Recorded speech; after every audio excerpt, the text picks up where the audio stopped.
Sport can be a very effective tool when it comes to engaging youth that are typically hard to reach. Studies have shown that it can reduce aggressive behavior by quelling negative emotions, while at the same time building discipline, self-belief, resilience, and commitment. I definitely think sports is vital. When I think of sports, I think of it as being a universal language. It's great because I think it puts people in environments where they're going to engage with individuals that they naturally probably wouldn't even speak to. It allows them to be in an environment where they have an adult present, if we're talking about kids, that they can use as a role model. Team sports, such as football, cricket, and netball, are renowned for building camaraderie and a sense of belonging. And for young people, individual sports are also an attractive alternative to the temptations of gang culture.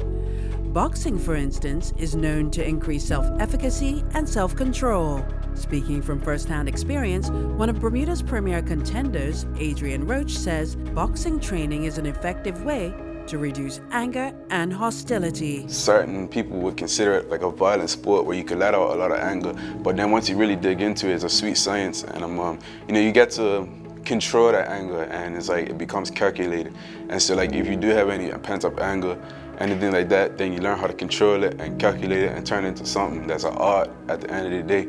So I feel like it would definitely help, because I knew it helped me. Like I was a hardhead, and now it's all like I can't even be bothered to be antisocial or do things like that, just because I know like I have somewhere, a vice to come and put myself into whenever I feel like I'm in that headspace. Beyond the physical side of sport, it is also important for young people to have role models to learn from and look up to. Let's say we have a kid that has anger issues and they're fighting, they're getting in fights a lot. They don't know how to channel that.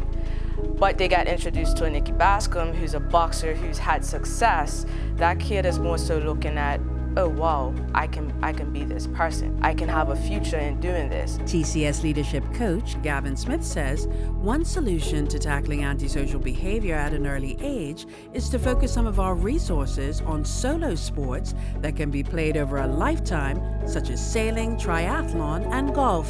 If golf was in PE, period, that's a skill, a sport, a pastime, a hobby, potentially a profession that will last a lifetime. And opens up a lot of doors, because it's a networking sport as well, where you meet other types of people and you can play it till you die. Football's got a window, gymnastics has a window, diving has a window. But fundamentally, sports as an extracurricular activity are critical.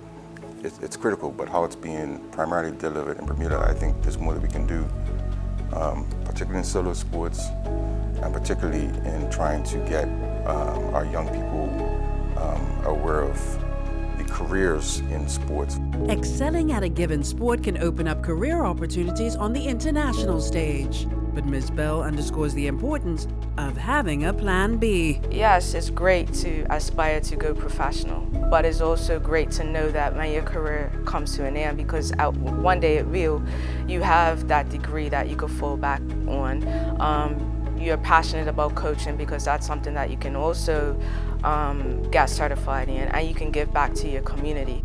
Julie Matthews-Borchard for Bermuda Broadcasting News.